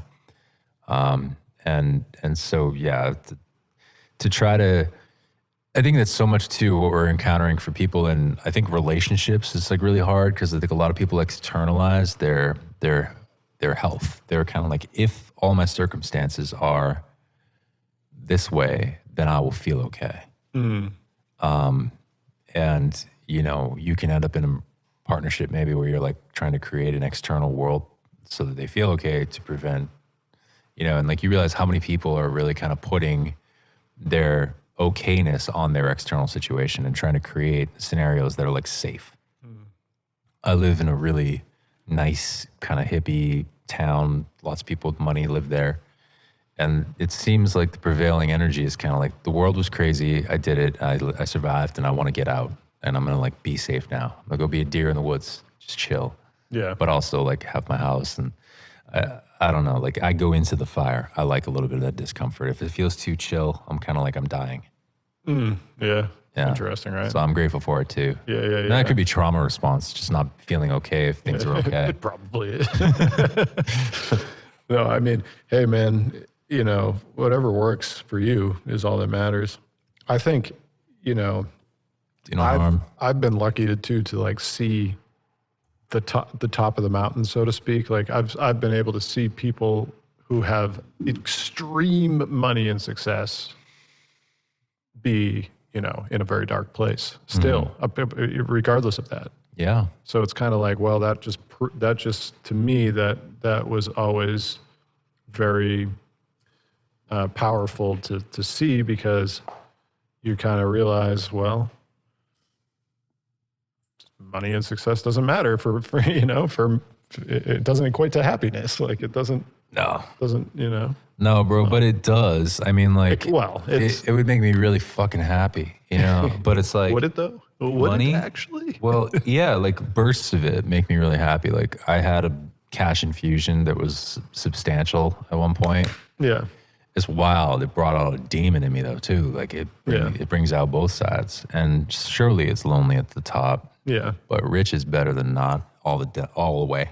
But I think, yes, but I think, you know, if you go to that height, then you can, when, you know, it's like, you know, you want to be in the middle, I feel like. Yeah. Like the middle is the place to be. Have you heard of the Jewish tree of mysticism? So this idea is there's energy, right? And if you borrow from one side, say you're trying to like picture like a tree, and you borrow from one side down here, you're gonna owe on this side.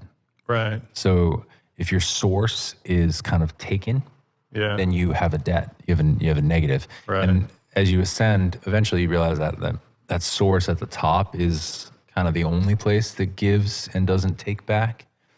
And what you're talking about being in the middle is, so to speak, saying like karmically, you're not getting up and like borrowing too much from any one side to get your ascension. You're actually just standing on your own 2 feet. If you take from over here, you're paying this person, and then that debt is fair. And a lot of times, to get up here, you in this culture need to be parasitic. You need to take in order to fuel that thing to go up. And then there's that huge karmic debt, and you owe it. And so you might be there, but you're lonely in that. Yes. And you've lost connection to that thing until you repay that. Yes. So Yes.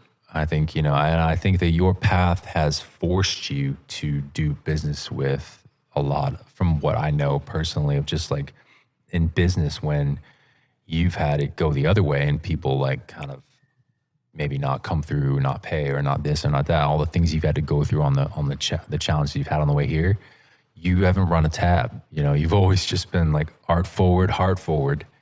And that is where, and like seeing that work out, and like some of the times, man, like it's like you just, even this place, I remember getting here and like you coming in with a vision, and it not needing to be anything other than just faith. but like it wasn't like you were like trying to sell anybody an idea to get them to do stuff for free. You were eating the tap the whole way. And then all of a sudden, abundance comes. Work in Korea or whatever, it just appears because you've been ready. You've made yourself ready, and you didn't have all these debts or all these things that you were. Yeah, I'm also, I do have great parents, and I have like an amazing support system. Fuck you. I'm just kidding. You do. They're mine too. I kind of took them. Yeah, for a while. they're everybody's, man. They're the best. That's why they're, it's like. No, my parents are awesome too, and everybody's parents. It's like you couldn't take it all. Dude, my mom just made a gift basket for my friend's baby that she's never even met my friend. Again, where do these people find the time? Like that's how my parents are. So, it's like I know that if the worst case scenario happened to me, I would still be in a great place because I have I have my family. Not only my parents, I have my whole family. Well, and knowing that is important. Friends. You're not gonna go out there and say like, I rebuke this. Like, you're going to accept that safety net, but being aware of it is, it's privilege. It's important. 1,000%, and it's why I'm able to go on faith and be art forward and feel this way and think this way because I was taught to think that way. By my tribe, and then also because I have the luxury to because I have people in my corner you have a that safety will catch net. me if you I have fall. A safety net, and that's again just like that's the charge. If don't like you've gained a human birth, that alone is miraculous. Huge privilege. I heard this awesome Zen koan where it's like it's sea turtle swimming all the oceans on the planet for 100 years. Yeah. And there's an inner tube floating on the top, and once every 100 years thing comes up, that's a human birth if he comes through the tube. And pause, bro. That's so. Anyway, the idea that like you're here and you're in the first world, and you're in an empire, right? In human history, one of the greatest, right? And out of all the things, you get to the mouthpiece of that, the medium that is the one that is our contribution to human history is the moving picture. Arguably, there are no Romans making music videos, so this is now your one of you get to be in this place, and you don't be like I could be here and be like stroke your ego and be like you're one of them, like but it's like I'm writing lyrics for some people who are reaching as far as it goes. Yeah. The responsibility, not just think about the numbers and the recoup, but like, or anything like that, but like what we say, it could buy time for this empire. It could turn the course a little bit. What we do right now, because it is the blood that they put in the thing to attract all the bugs to it. It's like, so like if the iPhone's like a bug light or something, it's like we're creating the content to attract everybody to it. The artist is. So it's so crazy. It's such a gift. And so, you can't forget. And you can't forget too that it's like. It's everything.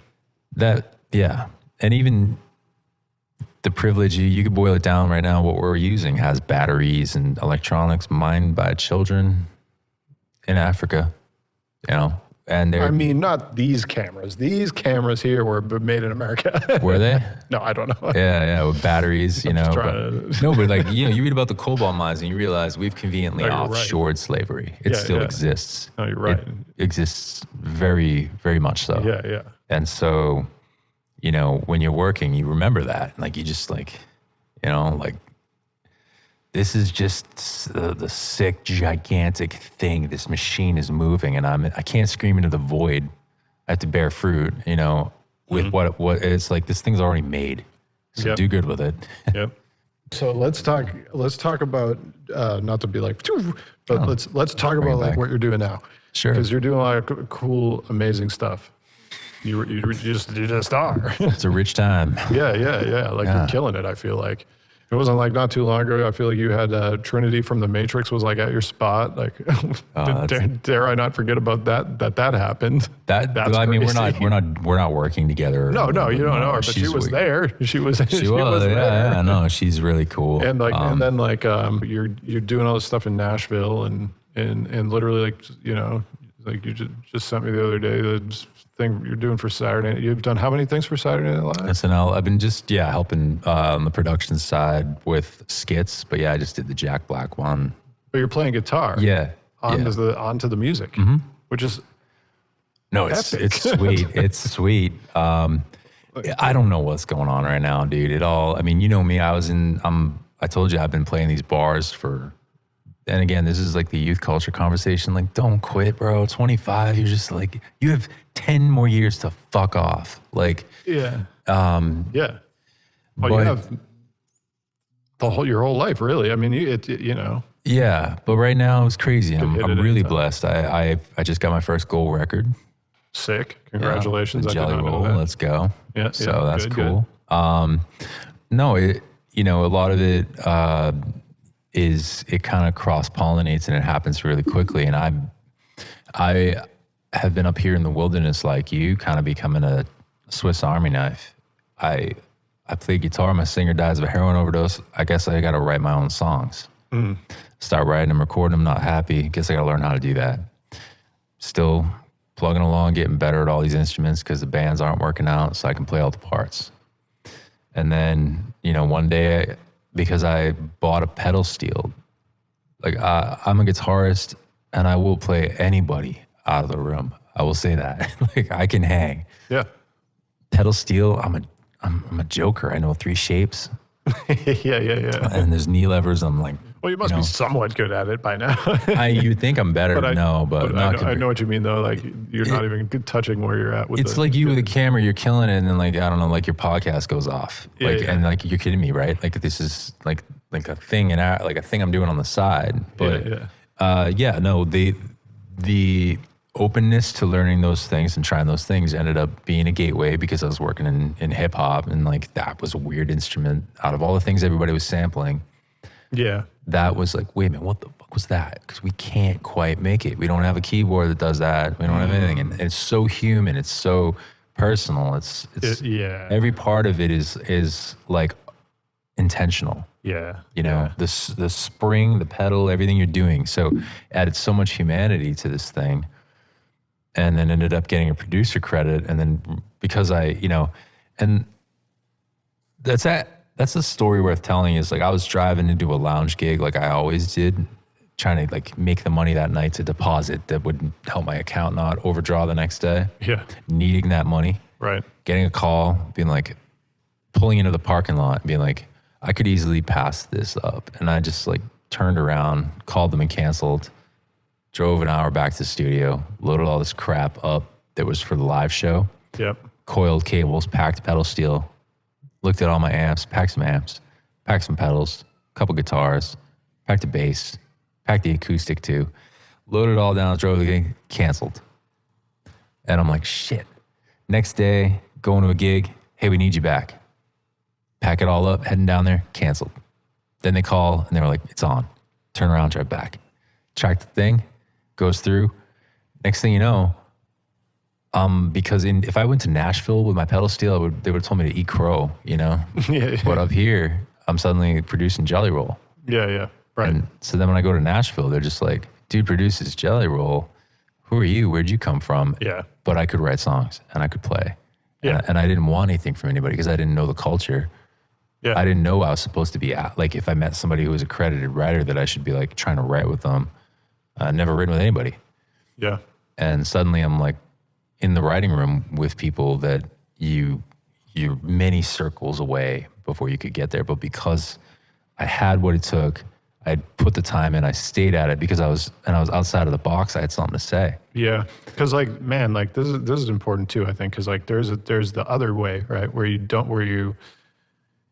Because you had a whole life of preparation for this moment that when it's like finally happens and you're getting that room, you're ready. Yeah. But like there's the other way, which is like, you know, if you haven't had that whole life and you just like happen to hit like get the lucky hit or like do something viral or whatever, and then you get put in that room, and then you just like, it's scary. don't have the confidence, you know, you don't have Imposter the syndrome. confidence. And that experience happened to me. My experience of like, ding, the light bulb going off for that was meeting Spielberg when I was in LA. Yeah. And Chris, like, I just happened to randomly like my friend Kristen was like, hey, like, you're in LA, right? You know, like she worked for Scholastic, and then she was like, here, you do this interview or whatever. And I remember being in the room, and then Spielberg like comes in, and I'm like, Spielberg is like, this is my idol, you know? Yeah. My God, like I'm in the room with him. You Crazy. know? You're in the room with him. And then I had nothing. I was a Blank. 22-year-old that had done nothing, you know? I had done some things, but not enough to hold. I had no confidence in trying to even remotely push myself in any way. In that You didn't have anything to setting. sell, and you weren't like, oh, I'm a director with a screenplay, I'm ready to go, or anything like that. Right. You were just, but Like if that same instance happened today, oh yeah, you'd be in a totally different place to pounce. I would be way ready for it now. Yeah, and you know those things. But like when these people come across your path, that might be the kind of like, maybe I'm on the right path. You know, it's kind of like, 100% also true. you know, that gave you so much validation, and you might, maybe, I don't know, I'm not going to read your mind, but like in that moment, you can say, okay, well, I must deserve to be here because I'm alive and I'm here. I don't know why, you know. It's so true. And then you do realize when you get to this point and you get around enough of these people that are doing the thing that you thought was so far beyond the pale, Yeah. you know, through the screen or whatever, like they're just people. Yeah. It was the awakening moment for me of being like, okay, I can be in this room. That's totally possible. Here, it's happening. So therefore, now I need to put the work in. Totally. Because But that's the difference right now though, is like, what I hope we can do is like, I know the kids are all right because like my kid, like his friends, like they just like real art. Like their favorite stuff is right out in the get was like 90s music meant something to him compared to like all the stuff that was getting kind of trap beats and whatever that was being thrown at him. Yeah, cool. They still gravitate to the authentic. But there's like, where selling out was kind of a bad thing, now it's almost like the thing. It's like, hey, you had a really cool, clever trick to market that. That was genius. Good. You're like a rock star for like that now. And so then when it comes time to be tested or to perform it or to do anything like that, you feel pantsed again. And if you build your career that way and you keep going, yeah. you know, you find yourself freaked out by AI creeping on you because you've figured out a way to automate what you're doing. But it's like, unless you're a whole ass person, that's the armor. That's the thing that's going to keep you from getting burnt up by this whole scorched earth Yeah. thing that's coming for everything. Yeah. So keep being a whole person and wanting that pain a little bit. Yes. You know, Yeah. It's part of the journey. totally. It's part of the journey, man. So right now you're doing this. You got some K-pop stuff. You got Token. You guys are doing a bunch of videos, right? Yep. Always rocking with Token. Crazy. Kid Yeah. rips. Yeah. He's beautiful. I just met that dude, Ernest, that he writes with Morgan Wall and all his stuff. He used to rap under the name Snow, and he was a huge fan of Token and the videos that you guys made before he like became this huge thing in country. And we were talking about Token. Yeah. Yeah. This kid's got bars, man. Yeah. Yeah. It's just it's a style. It's a specific style, you know. That's the thing about him. His style? That's alluring, I think. Yeah, yeah. Well, yeah, he is, you know, and I think I've known him for so long, obviously. So I think watching him grow, it's obviously been like, you can just see him being him, you know, and me guiding him to be him and other people as well. And I think that's paying off because it's like, he is him. Sure, You know? sure. And if, you know, I mean, I don't envy, you know, again, talking about getting found so young, right? Before you're like was it fully, was, I don't know how old that kid was when he was popped off, but like, About 16, 17. yeah, it's crazy. 16. And then like you said being fully yourself is paying off. And it's almost like when all you've ever done was be fully yourself with it. And, you know, it goes to scale and then there's like people clapping back because, you know, like your identity is not the outcome or people's perception of you. But yet your whole identity is on display constantly. And if they're critical of it, it's so where's the barrier? Where do you, they're like, talk about like the blood-brain barrier when you take a drug. It's like if your whole self is your art and it's on display like that, you don't have some kind of like character you step into, some like Sasha Fierce that Beyonce becomes, you know. It's like you're just this person and you have to continue to grow up being that in your art because that's what they want from you. And you have to pepper so many syllables. Like I don't envy that. That's hard. That's hard. It's crazy. I can't wrap my head around that. Yeah. Just making, just your diary. Yeah. Yeah. It's crazy. But I do it. It's what I write is ultra personal usually. Yeah. And I try to make it less, like it stems from something, but then it becomes more general. Yeah. Right. So that I can veil a little bit and stay somewhere else. People see your abilities like in between the lines of like the simplicities to stuff, like, you know. Like As a good, amazing solo or whatever. It's like Noodly McNoodleton, you know, when it's really like you could just play some more of a simple rhythm or whatever, but it's just the way you're doing it and like the way your spirit is flowing through that piece is more important than doing something technically crazy. Totally. Or it's like in art, there's always contrast is important, right? So the space is as important. The rest note is like the best in the scale, and like the idea that like, you know, I don't need to assault like a guitar solo. I can, but going back to those guys I looked up to when I was a kid, they all had different playing styles. One guy would be like the shredder. Okay, that guy rips. Like this guy, how come when Nut, the old guy, I call him Nut because he had all these like bolts in him from a motorcycle accident or something. All right. He just, when he hit his guitar, one note, and he'd bend it just so you felt that it felt like it was a little more human, and he'd hold it just a little longer than many would, and you were like the tone, the feel, the whole thing. We have arrived. You know, I called my attention out. You know, or like in a conversation, if I was just like, rah, rah, rah, rah, rah, it's like you bring somebody in with the space for pregnant pause, all the things. So yeah. Knowing.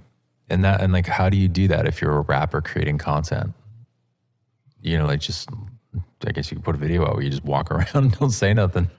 I don't know, but it's really, that's a hard medium, I think. Respecting the silence. Respecting the silence in the visual sense, I guess, is just like a black screen, right? Or negative space, right? In your shots. Like if you create like some of this like more spookier stuff you've shot, you've always done a really good job of like kind of, the composition would kind of direct me into my own thoughts because I feel like you shot that in a way that it's a question. Yeah. That's another thing too with solos. You don't have to like rip, punctuate sentence, period. And you can end in a question mark. Like da da da da da. It's not a resolve. It's a conversation. It's like da da da da. Yeah. Then da da da da da da da da da da. Resolve. And I have language, like notes I can choose that will end a sentence, put a breath there. Yeah. And if I'm just trying to, if my ego is in a place where I'm in that super ego and I'm like me, I'm going to do this, you know, then watch out because you're not tuning in and letting people get to it. Yeah. You're interrupting. You've gotten to the source and then you're like, technically, check it out. I'm so good. Yeah. You're just giving flashes and flashes and flashes with Look at me. Yeah. With no black space. Yeah. Yeah. Yeah, man. It's definitely a wisdom. It's a wisdom that comes with doing it for a while. Yeah. And just tuning into people that have it. Going, okay, what was that? Yep. Let's see. What else should we talk about? Our next video. Yeah. What is our next video? What is your next video? What's your next project? couple things. Right now I'm just, everything's just, I said yes to everything. It was like, big mistake. because my standards are still there. Yeah. So now I'm just not sleeping.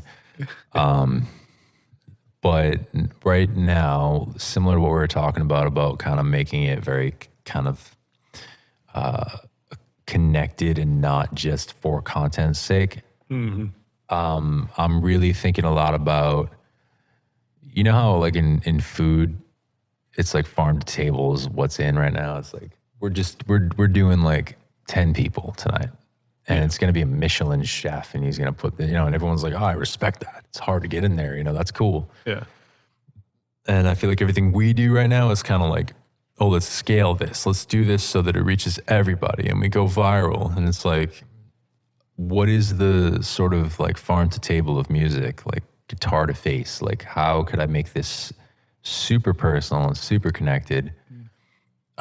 More so than just setting up a small show, but maybe even inviting people into the studio where I would write and then performing in a way that I kind of might start the show where I don't even play complete songs. I might start writing. I might play an idea halfway through, stop. That's okay to do. That's a show. You know what I mean? So I'm going to put on a really kind of creaky, the whole thing should kind of feel like you're not in control. Like, take your phone away. Welcome to this unique spot. And I'm going to play something in this space where we're all contributing, and then something should come of that. And I'm going to document that, I think, and then I'll play some of the hits and shit and like get on the PA at some point, but like a little bit of both, break it down, just trying to boil things down and invite people in and then grow that way, Yeah. So you're really leaning into like the feedback loop of almost of the energy of people. Yeah, well, it's kind of wild. Everything I do kind of boils down. It can boil down to creating content like quickly. Like you can be like, oh, we should make a little video, 1 minute video of me doing this. And the best thing would be to have it like linked to the audio that goes to Spotify. So if people click on it, they click through, right? Mm-hmm.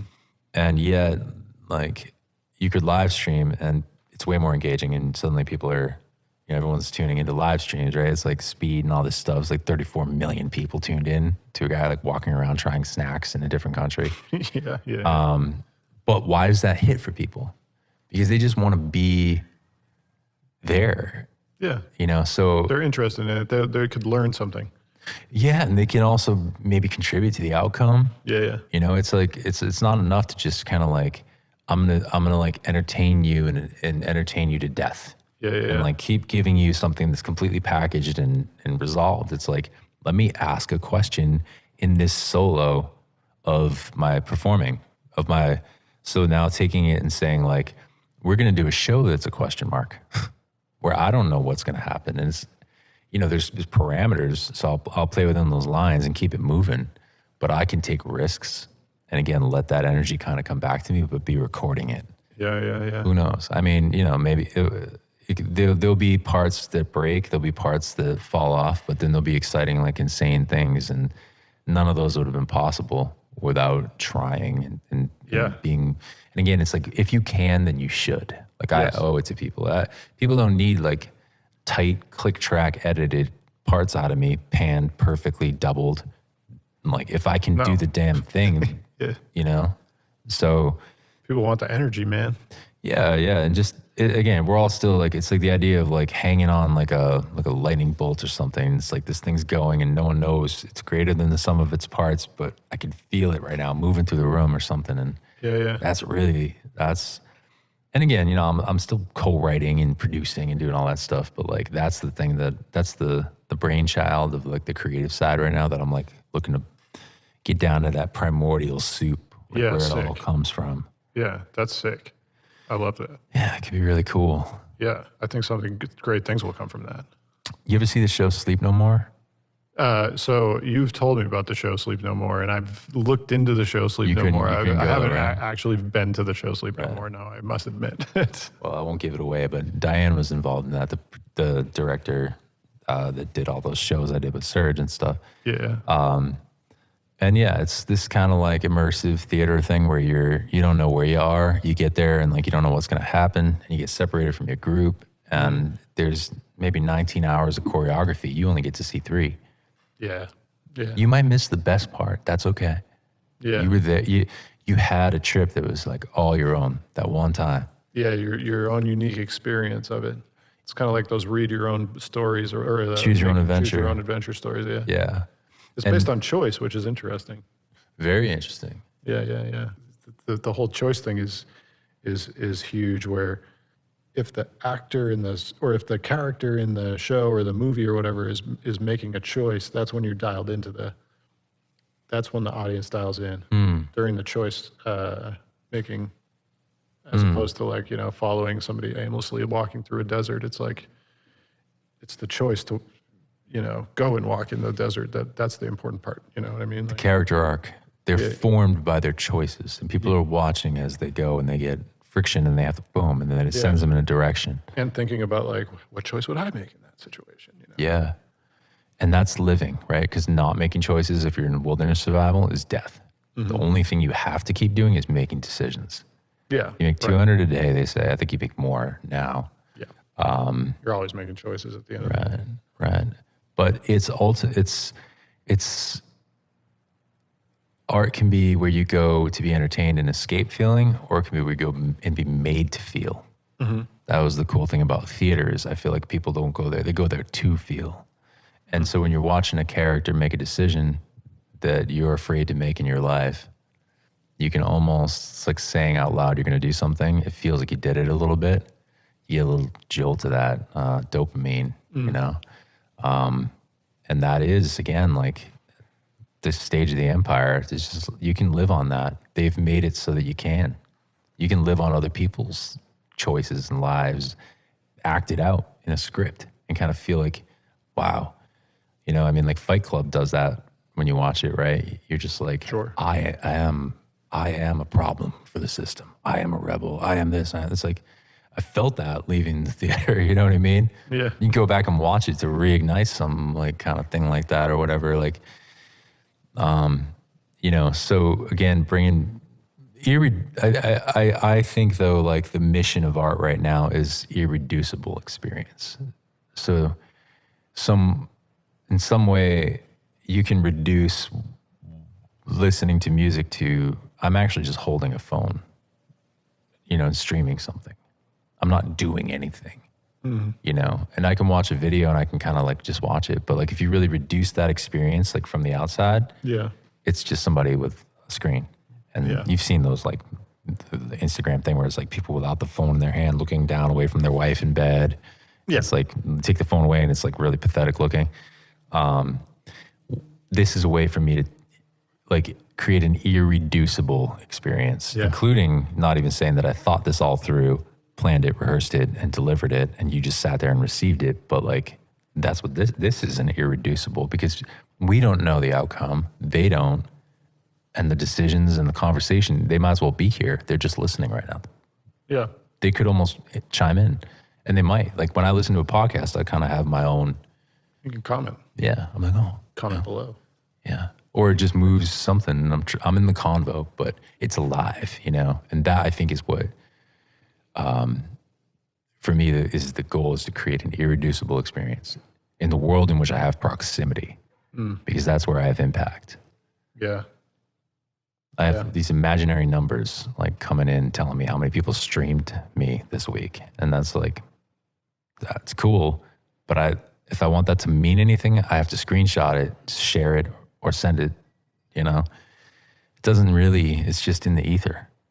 And again, dead internet, I don't even know if they're fucking real, how many of them are real. So everybody's a robot. Well, that's where people like wandering through a craft fair or something, you see all this stuff. I would look at it and be like, I could make that. I should make that. I should make one of those too. Oh shit, look, they just took a piece of bark and painted it and I'm like, I could do that. I won't, Yeah. But that feeling of creativity comes, it becomes everybody's. It comes alive for them a little bit, and they can leave with it. Yeah, it's inspiring everybody, everything. Yeah. Play a shitty broken part and fail, and they can be like, I could do that. Yeah. I could take a risk like that. Yeah. Sometimes an artist's failure is another artist's driving factor, Big time. which is interesting too. How far they carried the ball. Or their life is their art, turns out. They might can fancy themselves an artist, Yeah. but the byproduct is never that great, but their life was crazy interesting. Yeah. And then someone just makes a movie about it, and you're like, Yeah. Right. yeah. Yeah. No, it's true. And also there's the factor of like, my friend who's like the god of analytics had said this to me recently, which is like the content that's doing the best right now currently is the content where people are learning something, right? Mm. And Where like where you're teaching, or like where there's people in the content learning, you mean? just like learning, like in any way, So like if for instance, like instead of seeing somebody in the sense of like visual art or like a painting, right? Like Right. instead of seeing the finished painting, here's the finished painting, here it is, boop. If you see how the painting was made and learn what that process is, that content is going to do better than the painting itself. I'm right on. Yeah. Let's go. So what about what you're doing? Like, I mean, turning the camera. Well, like this, Yeah. what we're doing right here is, is kind of, Yeah. this is content to learn from. You would hope. I hope. Yeah, I mean, hopefully. Yeah. Hopefully some people don't learn know. something from this. That's interesting to hear. And that's funny because it triggers a response from creators to be like, that's working, right? That's working. Yeah. And then the thing keeps moving. Mm-hmm. Like the goal line shifts or the target moves. And right now it's that, but it won't be that forever. Right. I feel, dude, I've been around through so many of those trends, and I've like seen them come in and thought I've been way ahead of some and like not done it, and then seen it go and been like, shit. And then other times I like stood on the sideline and thought, I'll jump in, and I jump in and I'm like, why didn't I do this sooner? Yeah. And again, it's just like,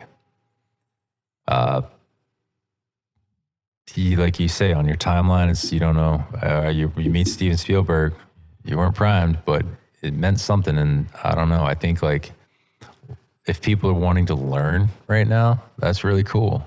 Give them that. That's definitely analytically a true thing, according to, people. The analytics someone god. who knows, Yeah, the God. God. I know the god of analytics, yeah. That's pretty awesome. Yeah. I could use some time with him. Yeah. If you want to just send him a few salutations from me, tell him, send me a dream or something. It's ChatGPT.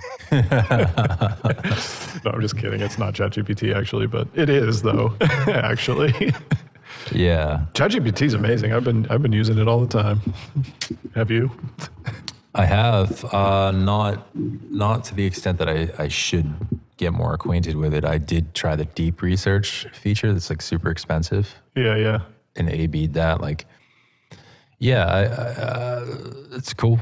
You know, it's wild what's doing in songwriting. Like, people are putting lyrics into Suno and getting ideas back and like sending it. Yeah. Or we're sending like joke reviews or songs to each other, but it's moving 10 times faster than you think, for sure. Oh man, that's crazy. Yeah. It's crazy. But again, like if you're someone, you don't have to be afraid. Yeah, it's a tool. It's a good, it's a good thing. It can be a good thing. It can be scary, but or whatever, or freaky, but I think overall it's an expansion of, what we are. And eventually it's going to lead to singularity where we all become robots and, Do you think that for sure? Or like you're Kind of. leaning that way? I think to some degree we're all going to be cyborgs in like 50 years, yeah. Yeah, they kind of already are a little bit. Yeah. Oh, yeah, with the phone. It's just out here. Yeah, right. Neuralink is just there, Yeah, yep. right? I mean, and then the people that do it are going to be smoking you, so you're going to want to do it. Everybody's going to do it at some point. I mean, yeah, we're all biohacking and doing all that It's shit. just the next Google. It's like, first we had Google, now we have ChatGPT. Yeah, Google's kind of dead, right? Compared to that. I mean, ChatGPT is like the next Google, really. Oh yeah, for sure. Especially when I just tried planning a tour and I like put it into deep research. That was crazy. Yeah, have it write your set list for you. Dude, I like Things you don't want to do, you can just boop. have them be done now. What I would which have is great. paid, like when I was planning tours like 15 years ago, where it was like you're like calling a venue, and like now it's just like, you know, I'm so and so. This is how many listeners I have. Yeah. And then suddenly, like, this is the route I want to take, and it's like, here's your hotel, here's the place, we emailed it for you. Yeah. Here's your, you know, everything. So it's pretty incredible, man. But It's bananas. yeah, I'm gonna use it. Yeah, you need to. Use it Well, you more. don't need to, but you know, No, you Kinda you do. Somebody's gonna. you need to do certain things, man. But anyway, Well, to delegate, and I like, that's something I'm learning right now. Is just delegating. key. Yeah, you can't do it all. I'm learning that too. You doing the pee dance? Dude, I'm doing the pee dance. I gotta go. I'll see you later, man. This was a cast. But yeah. No, cast this of was pod. great. I love talking to you, man. I love talking to you all the Likewise, time. man. Because it always gets deep, Always a pleasure. and you're beautiful and You're beautiful. amazing, and We're you know, beautiful. I think this next year is going to be crazy. Let's go.